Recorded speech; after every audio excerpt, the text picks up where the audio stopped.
5 जून 2022 को अभिनेता सलमान खान के पिता सलीम खान जब अपने सुरक्षा बलों के साथ मॉर्निंग वॉक के लिए निकले थे, टहलकर वापस आ रहे थे उसी बेंच के पास जिस पर वो अक्सर थक कर हार कर बैठ जाते हैं। उससे पहले ही वहां पर एक पर्ची रखी हुई है, बहुत छोटी सी, और उस पर्ची पर लिखा हुआ था कि सलीम खान, सलमान खान, बहुत जल्द हम आपका हाल सिद्धू मूसेवाला की तरह करने वाले हैं, सतर्क हो जाओ, संभल जाओ।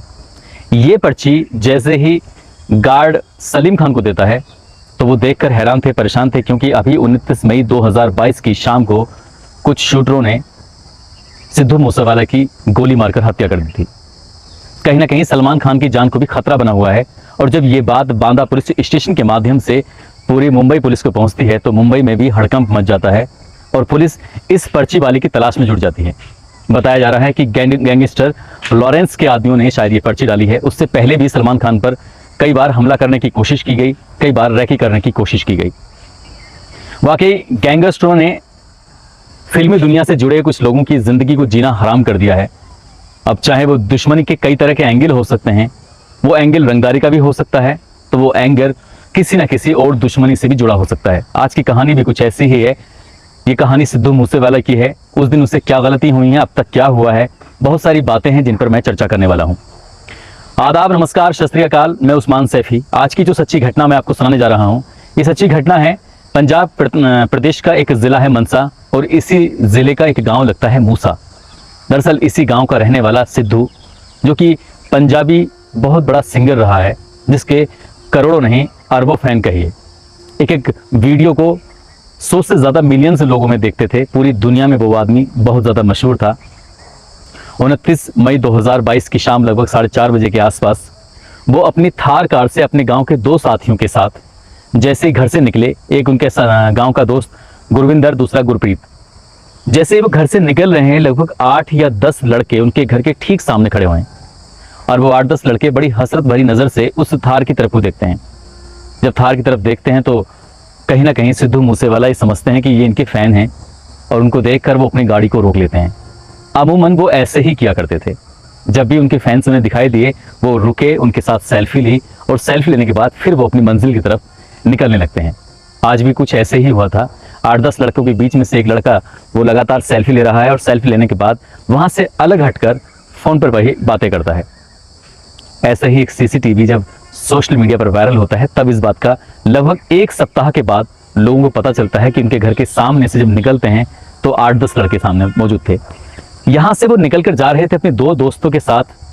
बरनाला में उनकी मौसी रहती हैं, अपनी मौसी का हाल लेने के लिए। मौसी थोड़ी बुजुर्ग हैं, मौसी को बेइंतहा प्यार जो करते हैं, मौसी का हालचाल जानने के लिए। और जैसे ही उनकी गाड़ी जवाहर के गांव की तरफ पहुंचती है, क्योंकि जो इनका गांव मूसा है वहां से बरनाला लगभग 14 किलोमीटर के आसपास है। अभी इनकी गाड़ी 8 किलोमीटर या 9 किलोमीटर के आसपास जवाहर के में गई थी कि अचानक से एक कोरोला कार आती है, और कोरोला कार इनको ओवरटेक करने की कोशिश करती है। तो ये आपस में बैठे हुए बातचीत कर रहे हैं, गुरप्रीत और इनके जो साथी है दूसरा, इनके साथ बैठ के बातचीत कर रहे थे गुरप्रीत और गुरविंदर, और साथ ही सिद्धू मूसेवाला। सिद्धू मूसेवाला कहता है कि मेरे फैंस हैं और मेरे साथ सेल्फी लेने के लिए आ रहे हैं। तो जब ये बातें वो आपस में कर रहे थे, अचानक ही वो कार कोरोला बहुत तेजी के साथ आगे बढ़ती है और आगे चल के ओवरटेक करती है, और पीछे से एक और बुलेरो कार आती है और वो पीछे से उसको एक गोली मारने की कोशिश करती है। गोली एक नहीं, फिर उसके बाद लगातार गोलियां चलती हैं, और ऐसे हथियार जो रूसी हथियार बताए जा रहे हैं, जिनसे 1 मिनट में सैकड़ों गोलियां निकल सकती हैं, और उन्हें टारगेट बनाकर जिस तरह से गोलियां चलाई, एक के बाद एक 30 गोलियां चलाते हैं। 30 में से 24 गोलियां सिद्धू मूसेवाला को लगती हैं, और एक गोली उनके शरीर के अंदर रुक जाती है, बाकी की सब गोलियां पार हो जाती हैं। उनके दोस्त भी बैठे हुए थे, दोस्त मामूली रूप से घायल हो जाते हैं, उनको उपचार के लिए अस्पताल में भर्ती कराया जाता है। और जब लगातार खबर अखबार में छपनी शुरू होती हैं, तब जाकर जब ये बात सोशल मीडिया के माध्यम से जब लोग पुलिस को फ़ोन करते हैं, पंजाब पुलिस को, कि इस तरह से पंजाबी सिंगर सिद्धू मूसेवाला पर हमला हुआ है, उनकी हत्या कर दी गई है, तो जाहिर सी बात है हड़कंप मचना तय था। अब फिर पुलिस अपने मामले में अपने स्तर पर इस पूरे प्रकरण की जांच पड़ताल में जुट जाती है। और जब जांच पड़ताल सामने आती है तो वाकई कुछ चौंकाने वाली बातें सामने आती हैं, जिनको देखकर, जिनको सुनने के बाद वाकई हैरानी भी होती है। हैरानी कुछ इस तरह से, जब सिद्धू मूसेवाला अपनी मौसी के यहाँ जाने के लिए अचानक ही तैयार होते हैं, और वो अपनी पहली मंजिल से उतर के जब नीचे आ रहे थे तो उनका टारगेट था कि वो अपनी पेजारो कार से जाएं। पेजारो कार शायद उनकी सुरक्षा के लिए ज़्यादा मुफीद मानी जाती है, लेकिन जाकर जब उस कार के करीब पहुंचते हैं तो उस कार में टायर पंचर था। अब टायर पंचर था, उन्होंने पूछा कि शायद इसकी हवा क्यों निकली हुई है, क्या बात है। तो कोई बात नहीं, क्योंकि उनके पास तो कई सारी लग्जरी गाड़ियाँ हैं, तो उनके लिए कोई दिक्कत नहीं थी। और वो आगे बढ़ते हैं, उनके पास एक बुलेट प्रूफ फॉर्च्यूनर कार भी है। उस कार को उसके पास जाते हैं और बार बार एक ही आवाज़ लगाते हैं कि भाई इस कार की चाबी कहाँ है। पूरे घर में आवाज़ लगाते लगाते लेकिन वो चाबी उनको नहीं मिलती है। तब उनके पास एक अभी हाल ही में थार निकाली थी, महिंद्रा की थार कार, जो बहुत ज़्यादा मशहूर हो चुकी है। बड़े सारे लोगों के उसके रिव्यू भी आते हैं। उसी थार को लेकर चलो कोई बात नहीं, मौसी से तो मिलने जाना है। बड़े खुश मिजाज हालत में थे और अपने दोनों दोस्तों से कहते हैं, उन्हें बुलाते हैं कि क्या मौसी के यहाँ चलना है। बस यूँ गए और यूँ आए। शाम 4:30 बजे के आसपास का वाक़या है। फिर वो इस थार को लेकर जैसे निकलते हैं, वो लड़के मिल जाते हैं और उसके बाद यहाँ से चलते हैं। लेकिन आगे ही कुछ चलने के बाद कुछ हमलावर यानी कि शूटर उन पर हमला कर देते हैं और हमला भी इतना भयानक होता है। हालांकि वो बचने की कोशिश करते हैं, लेकिन हैरान करने वाली बात यह है कि उनके पास हथियार थे। यानी कि सिद्धू मूसेवाले के पास अपना खुद का जो पिस्टल है वो यूएस का बना हुआ पिस्टल है, जिसमें लगभग 15 गोलियां आ जाती हैं। लेकिन आज इस सिद्धू मूसेवाला के पिस्टल के अंदर कितनी गोलियां थी? महज 3 गोलियां थी।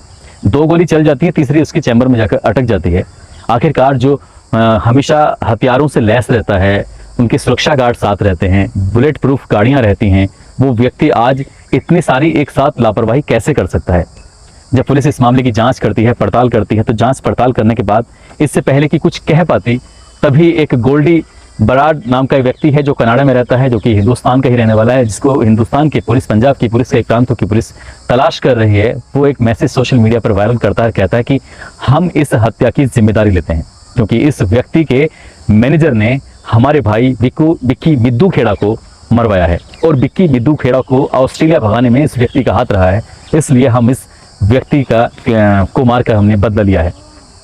साथ ही एक मैसेज और वायरल होता है गैंगस्टर लॉरेंस का। गैंगस्टर लॉरेंस उम्र बहुत कम लेकिन कारनामे बड़े बड़े खतरनाक। 1-2 नहीं, उसके गैंग में लगभग 700 लोग गैंग में शामिल हैं, जिसमें 100 से ज़्यादा शार्प शूटर हैं। शार्प शूटर कि मैं आपको एक छोटी सी किस्सा सुनाता हूँ। बात कर रहा हूँ 2 या 3 साल पुरानी बात है। एक वकील साहब अपने हाईवे से होते हुए टेम्पो में बैठकर अपने चैम्बर की तरफ निकले थे, तो शूटर उनका पीछा कर रहे थे उनके गांव से ही। और इस टेम्पो के अंदर 3 लोग बैठे हुए हैं पीछे और एक ड्राइवर चला रहा है। लगभग 55 या फिर 50 की स्पीड रही होगी इस टेम्पो की। और जैसे ही इस टेम्पो वाले को अपने मस्ती में मगन था, अपनी रफ्तार में वो चल रहा था, बराबर में एक अपाचे मोटरसाइकिल आती है और अपाचे मोटरसाइकिल पर सवार 2 व्यक्ति बताए जा रहे थे। उन दोनों ने देखा कि कौन कौन कहाँ बैठा है, मतलब उनकी लोकेशन ली जाती है और उनका टारगेट था वो वकील। बराबर में एक सवारी और बैठी है, वकील के बराबर सवारी बैठी है, फिर एक महिला बैठी हुई है, यानी कि 3 लोग बैठे हुए हैं। बहुत ही सटा के उस पर जब गोली मारी जाती है तो वो गोली कहीं और नहीं लगती बल्कि उसी वकील को लगती है जिस वकील को वो शूटर मारना चाहते थे। एक ही गोली मारते हैं और चलते चलते गाड़ी में से कंफर्म हो जाता है कि उन्होंने जो मारा है बहुत सही जगह मारा है, ये बच नहीं पाएगा। जाहिर सी बात है, गोली लगते ही उगड़ जाते हैं। लेकिन जब ये वाकया वो टेम्पो वाला बता रहा था तो टेम्पो वाला बताते बताते बेहोश हो जाता है। क्यों? उसे लग रहा था कि ये गोली बराबर वाली सवारी को लग सकती थी या फिर एक महिला बैठी थी उसको भी लगती थी। लेकिन शार्प शूटर को फिर शार्प शूटर ही क्यों कहा जाएगा अगर गोली गलत जाके लगेगी? ठीक वैसे ही था जब सिद्धू मूसेवाला को 30 गोलियां मारी गई थी, तो 30 गोलियों में एक आध गोली लगी होगी जो उनके साथ बैठे हुए थे इनके गांव के लोग, बाकी ज्यादातर गोलियां सिद्धू मूसेवाला की ही लगी थी। और उन्होंने टारगेट, बाकी बताया जाता है कि बोनेट पर चढ़कर जिस तरह से लगातार गोलियां चला रहे थे, तो इससे साफ जाहिर होता है कि इनका टारगेट सिर्फ सिद्धू मूसेवाला थे, दूसरा कोई नहीं था। अब इससे पहले कि पुलिस और मामले की जांच करती, किसी गैंगस्टर के पास जाती, किसी को पकड़ती, गिरफ्तार करती, गोल्डी बराड और दूसरा लॉरेंस का जो मैसेज सोशल मीडिया पर वायरल होता है, तो लोगों में हड़कंप मच जाता है कि आखिरकार ये लोग इतने खतरनाक कैसे हो सकते हैं, जबकि एक तिहाड़ जेल के अंदर बंद है, एक कनाडा के अंदर है। तो ये सब चल रहा था, अचानक से ही एक मैसेज और, यानी कि एक निजी चैनल के पत्रकार हैं, उन पत्रकार से एक व्यक्ति बात करता है, कहता है कि मेरा नाम सचिन बिश्नोई है, जो कि मैं गैंगस्टर लॉरेंस का भांजा हूं और मैंने मारा है उसको। सचिन कहता है कि मैंने मारा है, और इतनी बड़ी बात वो बड़ी आसानी से कह देता है। और एक पत्रकार से जब बातचीत करता है तो वो रिकॉर्डिंग वायरल होती है, अलग अलग टीवी चैनल्स पर चलती है, सोशल मीडिया पर वायरल होती है।